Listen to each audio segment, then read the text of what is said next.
Selamat sore menjelang malam guys.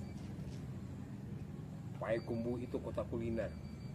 Macam-macam makanan di sini enak-enak semua guys. Salah satunya yang sangat favorit di Payakumbuh itu adalah jengkol atau jariang. Nah ini kan di mana-mana, di kota manapun ada nih di Indonesia guys. Nah ketemu lagi kita dengan pakar-pakarnya nih. Kalau dua orang ini benar-benar orang gila guys untuk urusan jengkol. Kita akan langsung kupas. Saya mau ke Bang Ekano atau Bang Eka Kikion dulu guys. Itu tingginya terbang jadi. Ya, kira-kira Bang Eka.